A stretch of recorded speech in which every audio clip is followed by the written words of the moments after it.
আজকের ডেটে একটা খুব ইম্পর্টেন্ট হচ্ছে হেলথ ইন্স্যুরেন্স।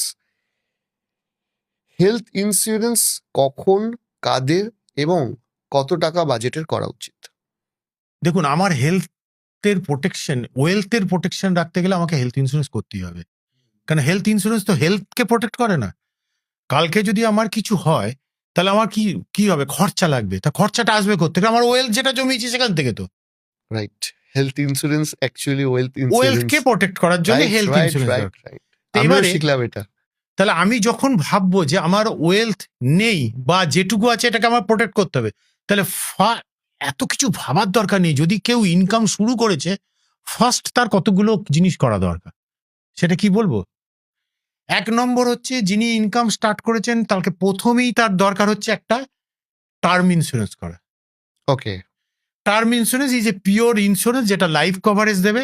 কাল যদি আমি কোনো কারণে ডেথ হয়ে যায়, তাহলে আমার ফ্যামিলিতে একটা টাকা, ওই জেট কভারেজটা নিচ্ছি, ধরুন আমি ১ কোটি টাকার কভারেজ নিয়েছি, তাহলে কাল যদি আমার ডেথ হয়ে যায়, আমি ১ কোটি টাকা ওই ফ্যামিলিতে যাবে।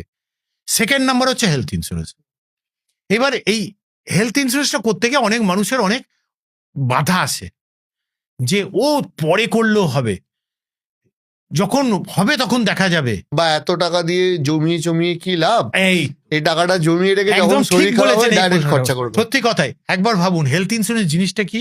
১ নম্বর হচ্ছে যে আমি যদি কাল অসুস্থ হয়ে হসপিটালে চিকিৎসা করতে হয়, তাহলে যে টাকা খরচাটা হবে, আমার যে রিস্ক, সেটা নেবে ওই ইন্স্যুরেন্স কোম্পানি।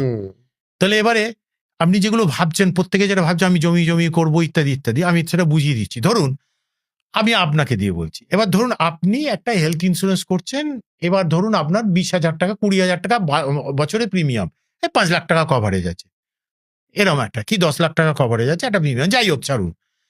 তো এবারে প্রশ্নটা হলো, এবার আপনি ৩ বছর প্রিমিয়াম দিয়েছেন, তাহলে কত প্রিমিয়াম দিলেন? ৬০,০০০।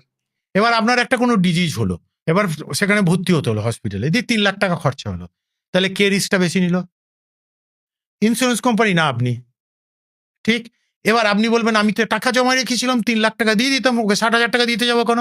আপনার ফ্যামিলিতে আর একজনের আবার পরের বছর বা আরো ২ বছর পর হলো, আপনার টাকা তো ফুরিয়ে গেছে, এবার কি করবেন?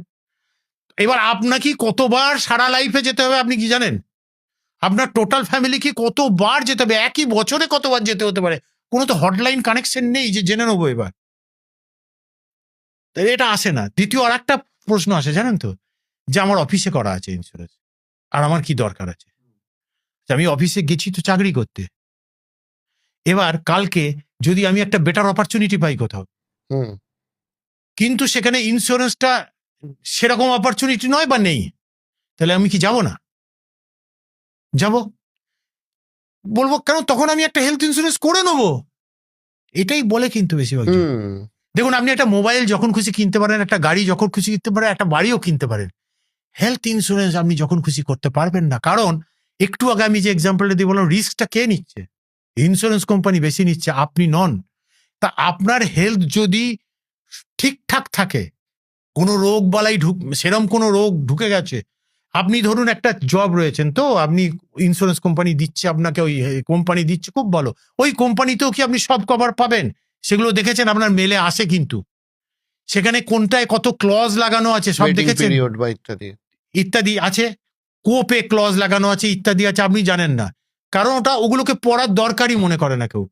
এবার জিনিসটাকে খুব হালকা চালে দেখা। এবার ঠিক আছে, আপনি ধরুন জবটা চেঞ্জ করছেন, আমি অত চাকরি অন্য জায়গায় যাওয়াটাও বাদ দিলাম, একটা জব চেঞ্জ করে আমি যেতে গেলে মাস ৬ টাইম লাগছে, ওই পিরিয়ডে যদি কিছু হয় তখন কি হবে? যেটুকু ওয়েলথ রোজগার করে জমিয়েছিলাম সেটাও চলে যেতে পারে। আমি আমাদের প্র্যাকটিক্যাল লাইফে এই ২০ বছরের প্রচুর মানুষের কাজ করতে গিয়ে দেখেছি, একটা মানুষকে, মানে ওয়েলদি পিপলকে পুয়ার করে দিতে পারে একটা হেলথ ইন্স্যুরেন্স না থাকাটা। ভারতবর্ষের বেশিরভাগ ক্ষেত্রে মধ্যবিত্ত দরিদ্র হয়েছে চিকিৎসা হসপিটাল খরচাতে, একদম ঠিক তাই। এই জন্য হেলথ ইন্স্যুরেন্স তারপরে দরকার একজন ইনকাম শুরু করছে যখন, তার একটা পার্সোনাল অ্যাক্সিডেন্ট পলিসি, খুব কম প্রিমিয়াম, প্রত্যেকে করতে পারেন।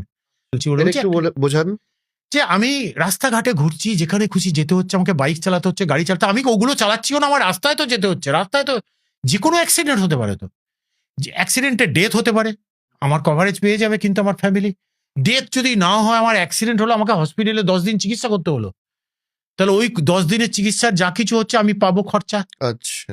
ধরুন আমার একটা অঙ্গ বাদ গেছে, এবার আমি তার জন্য আলাদা কভারেজ আছে, সেটা পাওয়া যাবে। এবার আমাকে যদি 10 দিন 1 মাস বাড়িতে রেস্ট নিতে হয়, ওখান থেকে আমি চিকিৎসা করে এসেছি, এবার আমার তো স্যালারি দেবে না, উইদাউট পে হয়ে গেছি, আমি ওখান থেকে টাকা পাবো ইন্স্যুরেন্স কোম্পানি থেকে। খুব কম প্রিমিয়ামে খুব ভালো পলিসি।